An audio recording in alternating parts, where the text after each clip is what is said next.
Viola, as Cesario, on her way to see Olivia, encounters first Feste the Fool and then Sir Toby and Sir Andrew. Olivia, meeting Cesario, sends the others away and declares her love. Sir Andrew, convinced that Olivia will never love him, threatens to leave. Sir Toby persuades him that he can win her love if he challenges Cesario to a duel. Sir Andrew goes off to prepare a letter for Cesario. Maria enters to say that Malvolio has followed every point in the letter and is about to incur disaster when he appears before Olivia. Antonio, having followed Sebastian, explains the incident in his past that keeps him from safely venturing into the streets of Orsino City. Giving his money to Sebastian, Antonio sets off to their inn while Sebastian goes off to see the sights. Malvolio, dressed ridiculously and smiling grotesquely, appears before an astonished Olivia. Thinking him insane, she puts him in the care of Sir Toby, who decides to treat him as a madman by having him bound and put in a dark room. Toby also decides to deliver Sir Andrew's challenge to Cesario in person in order to force the two of them into a duel. Terrified, they prepare to fight. At that moment, Antonio enters, thinks that Cesario is Sebastian, and comes to his defense. Antonio is immediately arrested by Orsino's officers. Since he is sure that Viola is Sebastian, Antonio is bitter about the apparent denial of their friendship. Viola is delighted by Antonio's angry words because, since he called her Sebastian, there is hope that her brother may in fact be alive. Will you make me believe that I am not sent for you? Go to. Thou art a foolish fellow. Let me be clear of thee. Well, held out in faith. No, I do not know you, nor am not sent to you by my lady to bid you come speak with her, nor your name is not Master Cesario, nor this is not my nose neither. Nothing that is so is so. I prithee, vent thy folly somewhere else. Thou knowest not me. Vent my folly? Has he heard that word of some great man and applies it to a fool? Vent my folly? I am afraid this great lover of the world will prove a cockney. I prithee now, ungird thy strangeness and tell me what I shall vent to my lady. Shall I vent to her that thou art coming? I prithee, foolish Greek, depart from me. There's money for thee. If you tarry longer, I shall give worse payment. By my troth, thou hast an open hand. These wise men that give fools money get themselves a good report after 14 years' purchase. Now, sir, have I met you again? There's for you. Why, there's for thee. And there. Are all the people mad? Hold, sir, or I'll throw your dagger o'er the house. This I will tell my lady straight. I would not be in some of your coats for 2 pence. Come on, sir, hold.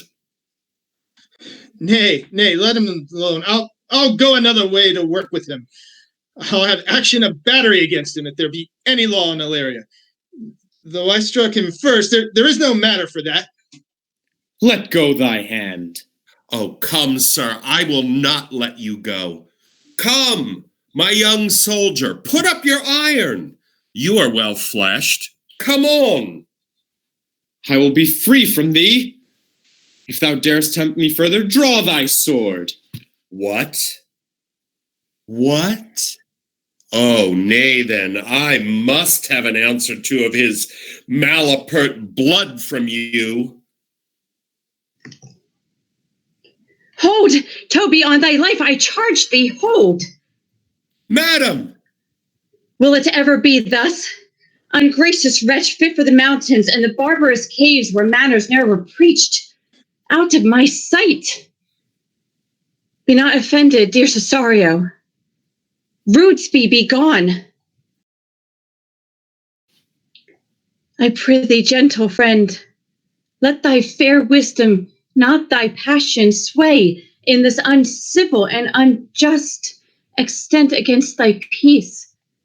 Go with me to my house, And hear thou there how many fruitless pranks this ruffian hath botched up, that thou thereby mayst smile at this. Thou shalt not choose but go. Do not deny. Beshrew his soul for me. He started one poor heart of mine in thee. What relish is in this? How runs the stream? Or am I mad, or else this is a dream? Let fancy still my sense and let sleep. If it be thus to dream, still let me sleep. Nay, come, I prithee. Would thou be ruled by me? Madam, I will. Oh, say so, and so be. Nay, I prithee, put on this gown and this beard. Make him believe thou art Sir Topus the curate. Do it quickly. I'll call Sir Toby the whilst. Well, I'll put it on, and I will dissemble myself in it. And I would I were the first that ever dissembled in such a gown. I am not tall enough to become the function well. Nor lean enough to be thought a good student. But to be said an honest man and a good housekeeper goes as fairly as to say a careful man and a great scholar. The competitors enter. Jove bless thee, Master Parson. Buenos dias, Sir Toby. For as the old hermit of Prague that never saw pen and ink very wittily said to a niece of King Gorboduc, that is. And so I, being Master Parson, am Master Parson. For what is that, but that, and is, but is. To him, Sir Topus. What do I say? Peace in this prison. The knave counterfeits well. A good knave. Who calls there? Sir Topus, the curate, who comes to visit Malvolio the lunatic. Sir Topus, good Sir Topus, go to my lady. Out, hyperbolical fiend! How vexest thou this man? Talkest thou nothing but of ladies? Well said, Master Parson. Sir Topus, never was man thus wronged. Good Sir Topus, do not think I am mad. They have laid me here in hideous darkness. Fie, thou dishonest Satan! I call thee by thy most modest terms, for I am one of those gentle ones that will use the devil himself with courtesy. Sayest thou that house is dark? As hell, Sir Topus. Why, it hath be windows, transparent as barracadoes, and the clerestory stores that south north are as lustrous as ebony. And yet complainest thou of obstruction? I am not mad, Sir Topus. I say to you, this house is dark. Madman, thou errest. I say there is no darkness but ignorance, in which thou art more puzzled than the Egyptians in their fog. I say this house is as dark as ignorance, though ignorance were dark as hell. And I say there was never man thus abused. I am no more mad than you are. Make the trial of it in any constant question. What is the opinion of Pythagoras concerning wildfowl? That the soul of our grandam might haply inhabit a bird. What thinkest thou of his opinion? I think nobly of the soul, and no way approve his opinion. Fare thee well. Remain thou still in darkness. Thou shalt hold the opinion of Pythagoras ere I will allow of thy wits, and fear to kill a woodcock lest thou dispossess the soul of thy grandam. Fare thee well. Sir Topus! Sir Topus!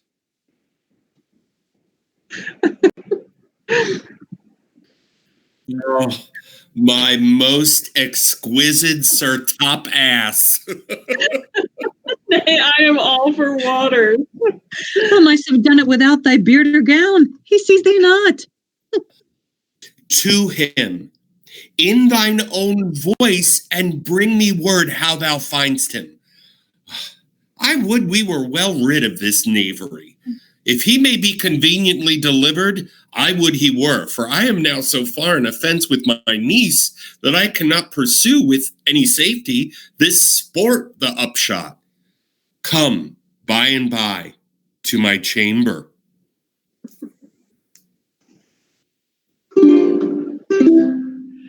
Hey, Robin, jolly Robin, tell me how thy lady does. Fool!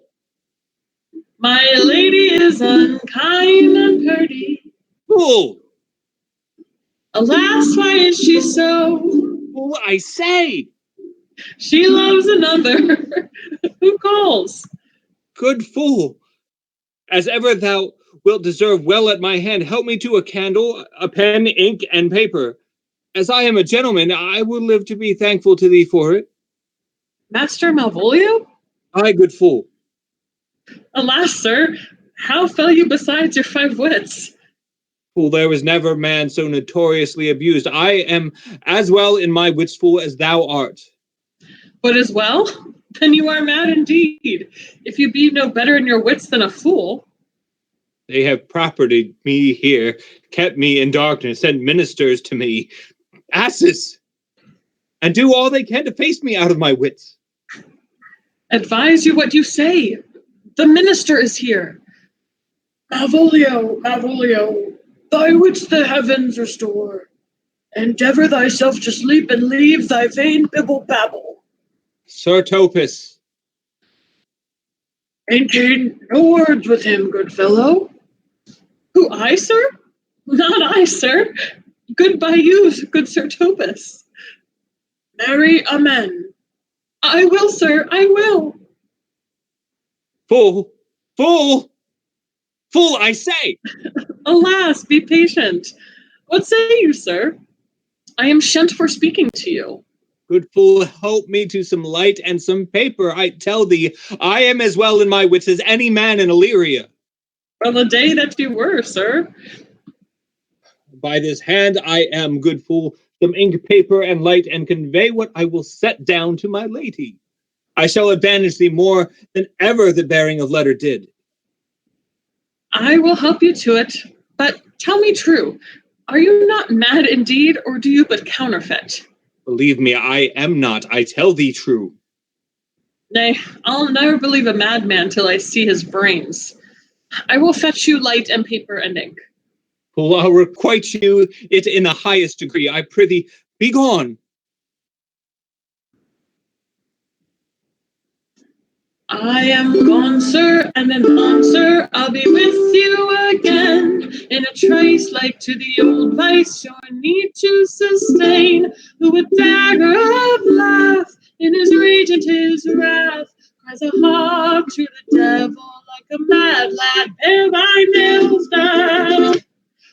Adieu, good man, devil. This is the air. That is the glorious sun. This pearl she gave me, I do feel it and see it. And though 'tis wonder that enwraps me thus, yet 'tis not madness. Where's Antonio then? I could not find him at the Elephant, yet there he was. And there I found this credit, that he did range the town to seek me out. His counsel now might do me golden service. For though my soul disputes well with my sense that this may be some error, but no madness, yet doth this accident and flood of fortune so far exceed all instance, all discourse, that I am ready to distrust mine eyes and wrangle them with my reason that persuades me to any other trust but that I am mad, or else the lady's mad. Yet if 'twere so, she could not sway her house, command her followers, take and give back affairs and their dispatch with such a smooth, discreet, and stable bearing as I perceive she does. There's something in it that is deceivable. But here the lady comes. Blame not this haste of mine. If you mean well, now go with me and with this holy man into the chantry by. There before him and underneath that consecrated roof, plight me the full assurance of your faith, that my most jealous and too doubtful soul may live at peace. He shall conceal it, whiles you are willing it shall come to note. What time we will our celebration keep according to my birth. What do you say? I'll follow this good man and go with you, and, having sworn truth, ever will be true. Then lead the way, good father, and heaven so shine that they may fairly note this act of mine. Now, as thou lovest me, let me see his letter. Good Master Fabian, grant me another request. Anything. Do not desire to see this letter. This is to give a dog, and in recompense desire my dog again. Belong you to the Lady Olivia, friends? Aye, sir, we are some of her trappings. I know thee well. How dost thou, my good fellow? Truly, sir, the better for my foes and the worse for my friends. Just the contrary, the better for thy friends. No, sir, the worse. How can that be? Marry, sir, they praise me and make an ass of me. Now my foes tell me plainly I am an ass. So by that my foes, sir, I profit in the knowledge of myself, and by my friends I am abused. So that, conclusions to be as kisses, if your 4 negatives make your 2 affirmatives, why then the worse for my friends and the better for my foes? Why, this is excellent. By my troth, sir, no, though it please you to be one of my friends. Thou shalt not be the worse for me. There's gold. But that would be double dealing, sir. I would you could make it another. Oh, you give me ill counsel. Put your grace in your pocket, sir, for this once, and let your flesh and blood obey it. Well, I will be so much a sinner to be a double dealer. There's another. Primo secundo tertio is a good play. And the old saying is, the third pays for all. The triplex, sir, is a good tripping measure, or the bells of Saint Benet. Sir, may you put in mind 1, 2, 3? You can find no more money out of me at this throw. If you will let your lady know I'm here to speak with her and bring her along with you, it may awake my bounty further. Marry, sir, lullaby to your bounty till I come again. I go, sir, but I would not have you to think that my desire of having the sin of covetousness. But as you say, sir, let your bounty take a nap. I will awake it anon. Here comes the man, sir, that did rescue me.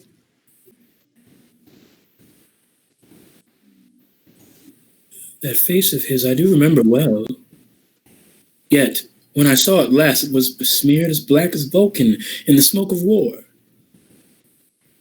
A barbling vessel was he captain of, for shallow draught and bulk unprizable.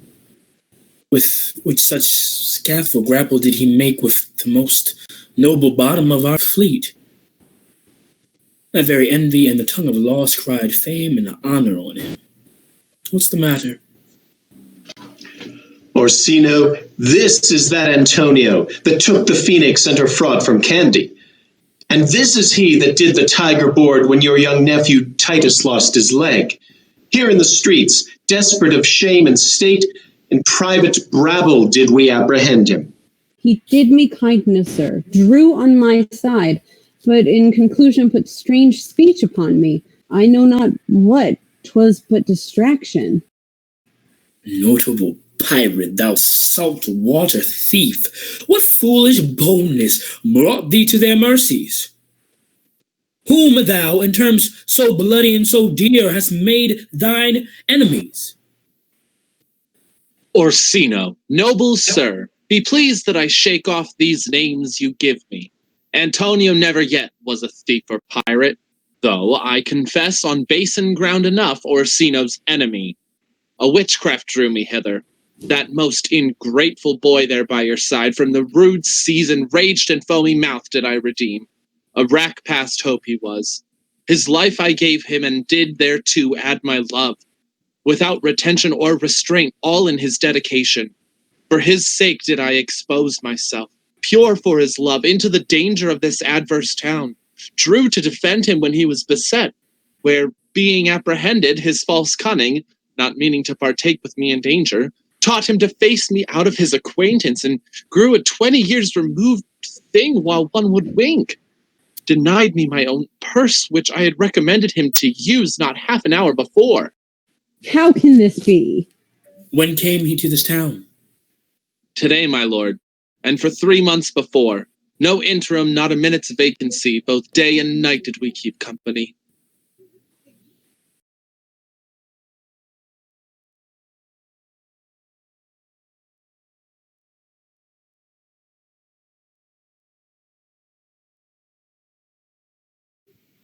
Here comes the Countess. Now heaven walks on earth.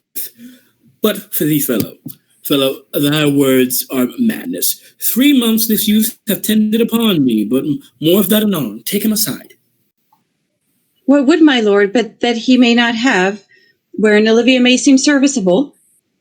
Cesario, you do not keep promise with me. Madam? Gracious Olivia. What do you say, Cesario? Good, my lord. My lord would speak. My duty hushes me. If it be aught to the old tune, my lord, it is as fat and fulsome to mine ear as howling after music. Still so cruel? Still so constant, lord. What? To perverseness?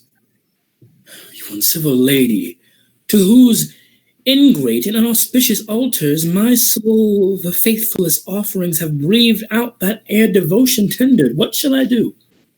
Even would it please my lord, that shall become him.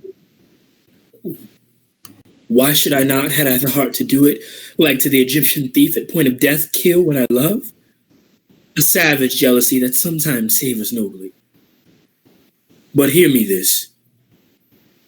Since you to non-regardance cast my faith, and that I partly know the instrument that screws me from my true place in your favor, live you the marble-breasted tyrant still.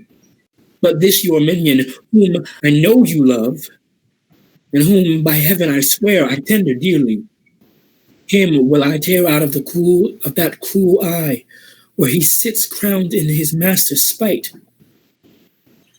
Come, boy, with me. My thoughts are ripe in mischief. I'll sacrifice the lamb that I do love to spite a raven's heart within a dove. And I, most jocund, apt, and willingly, to do you rest 1,000 deaths would die. Where goes Cesario? After him I love more than I love these eyes, more than my life, more by all mores that e'er I shall love life. If I do feign, you witnesses above punish my life for tainting of my love. I me detested, how am I beguiled? Who does beguile you? Who does do you wrong? Hast thou forgot thyself? Is it so long? Call forth the Holy Father. Come, away! Whither, my lord, Cesario, husband, stay! Husband? Aye, husband. Can he that deny? Her husband, sirrah? No, my lord, not I. Alas, it is the baseness of thy fear that makes thee strangle thy propriety. Fear not, Cesario, take thy fortunes up. Be that thou knowest thou art, and then thou art as great as thou fearest.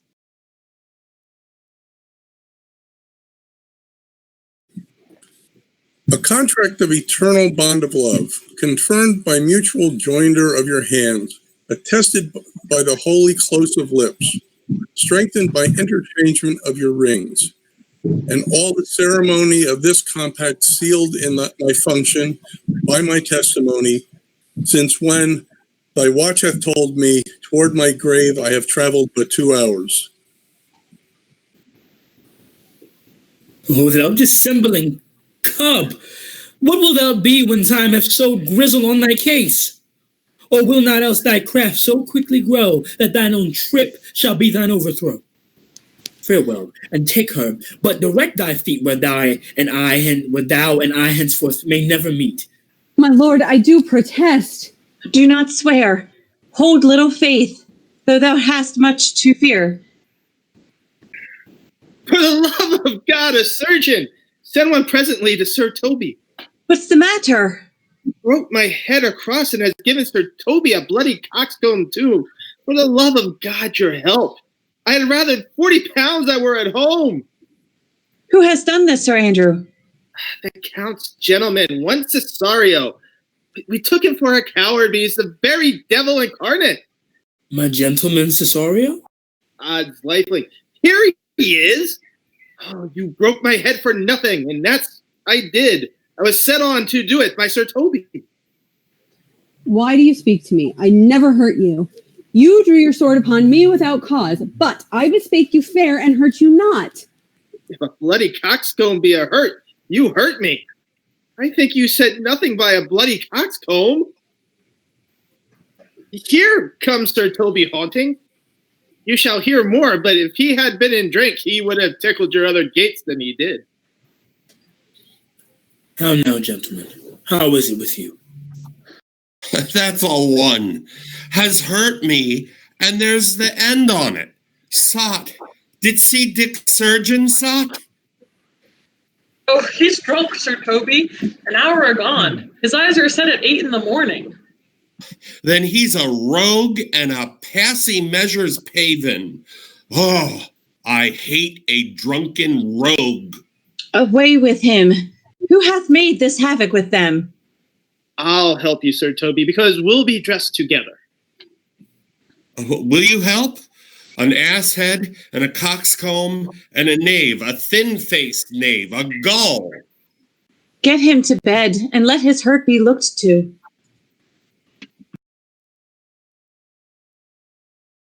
I am sorry, madam. I have hurt your kinsman, but had it been the brother of my blood, I must have done no less with wit and safety. You throw a strange regard upon me, and by that I do perceive it hath offended you. Pardon me, sweet one, even for the vows we made each other but so late ago. One face, one voice, one habit, and two persons. A natural perspective that is and is not. Antonio? Oh, my dear Antonio! How have the hours racked and tortured me since I have lost thee? Sebastian, are you? Fearest thou that, Antonio? How have you made division of yourself? An apple cleft in two is not more twin than these two creatures. Which is Sebastian? Most wonderful. Do I stand there? I never had a brother, nor can there be that deity in my nature of here and everywhere. I had a sister whom the blind waves and sturges have devoured. Of charity, what kin are you to me? What countryman? What name? What parentage? Of Messalene. Sebastian was my father. Such a Sebastian was my brother, too. So went he, suited to his watery tomb. If spirits can assume both form and suit, you come to fright us. A spirit I am indeed, but am in that dimension grossly clad which from the womb I did participate. Were you a woman, as the rest goes even, I should my tears let fall upon your cheek and say, thrice welcome, drowned Viola. My father had a mole upon his brow. And so had mine. And died that day when Viola from her birth had numbered 13 years. Oh, that record is lively in my soul. He finished indeed his mortal act. That day made my sister 13 years. If nothing lets to make us happy both, but this my masculine usurped attire, do not embrace me till each circumstance of place, time, fortune do cohere and jump that I am Viola. Which, to confirm, I'll bring you to a captain in this town, where lie my maiden weeds, by whose gentle help I was preserved to serve this noble count. All the occurrence of my fortune since I have been between this lady and this lord.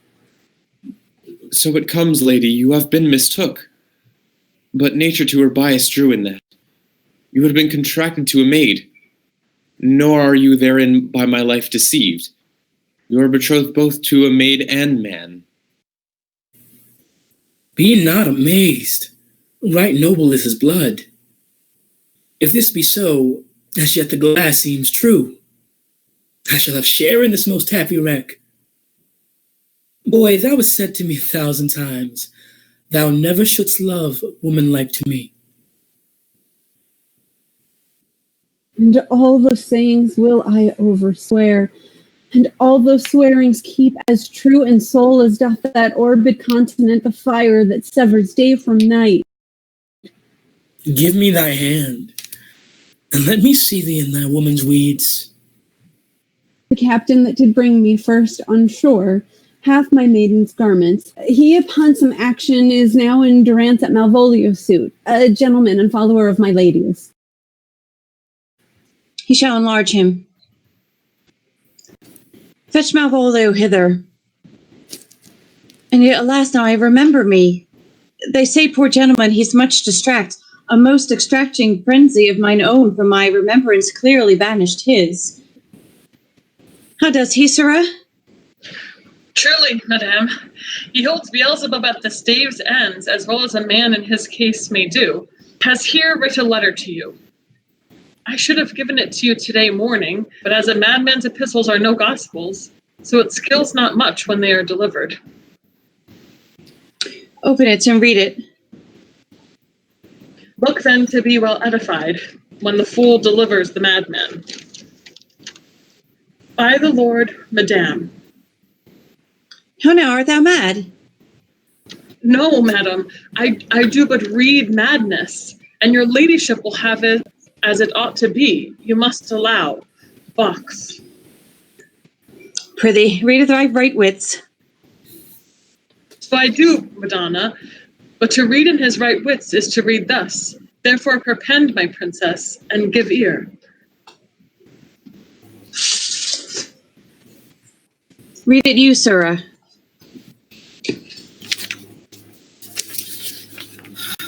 By the Lord, madam, you wrong me, and the world shall know it. Though you have put me into darkness and given your drunken cousin rule over me, yet have I the benefit of my senses as well as your ladyship. I have your own letter that induced me to the semblance I put on, with the which I doubt not but to do myself much right or you much shame. Think of me as you please. I leave my duty a little unthought of, and I speak out of injury, the madly used Malvolio. Did he write this? Hey, madam. The savour's not much of distraction. See him delivered, Fabian. Bring him hither. My lord, so please you, these things further thought on, to think me as well as sister, as a wife. One day shall crown the alliance on it, so please you, here at my house, and at my proper cost. Madam, I am most apt to embrace your offer. Your master quits you, and for your service done him, so much against the metal of your sex, so far beneath your soft and tender breeding. And since you called me master for so long, here is my hand. You shall from this time be your master's mistress. Sister, you are she.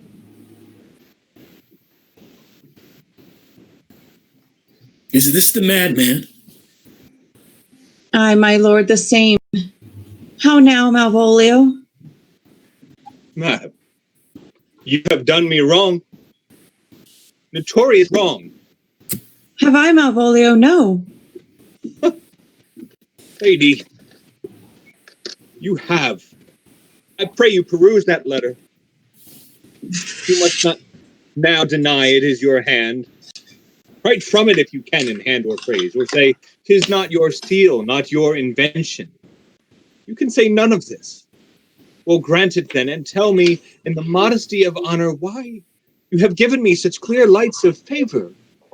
Bade me come smiling and cross-gartered to you, to put on yellow stockings and to frown upon Sir Toby and the lighter people, and acting this in an obedient hope.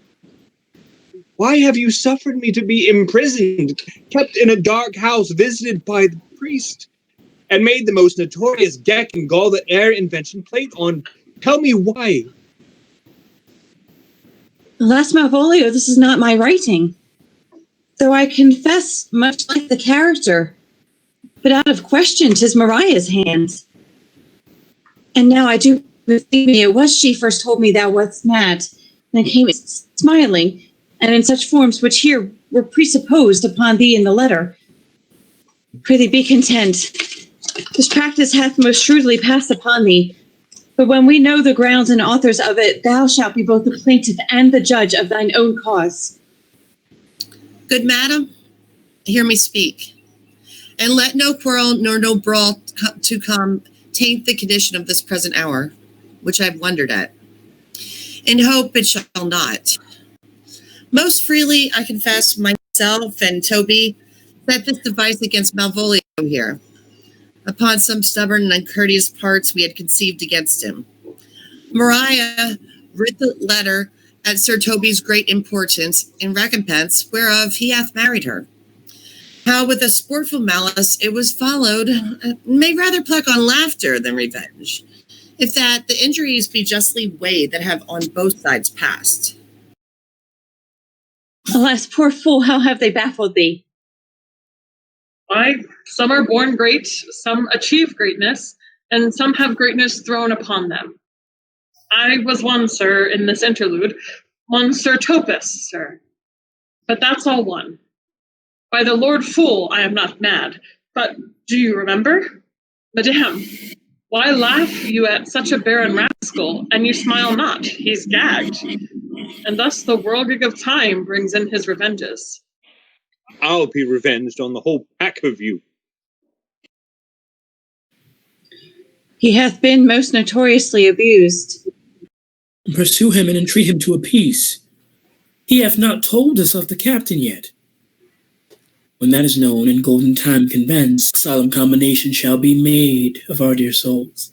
Meanwhile, sweet sister, we will not part from hence. Cesario, come, for so you shall be while you are a man.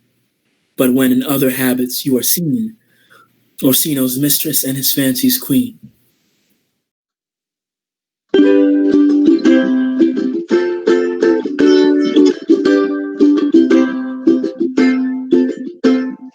That I wasn't a little tiny boy, with hey-ho, the wind and the rain. A foolish thing was but a toy, the rain it raineth every day. When I came to man's estate, with hey-ho, the wind and the rain, and slaves and thieves men shut their gate, for the rain it raineth every day. When I came alas to wife, with hey-ho, the wind and the rain, like swaggering I could never thrive, for the rain it raineth every day. When I came unto my beds, with hey-ho, the wind and the rain, false but still had drunken heads, for the rain it raineth every day. A great while ago, the world begun, with a hey-ho, the wind and the rain. That's all when our play is done, and we'll strive to please you every day.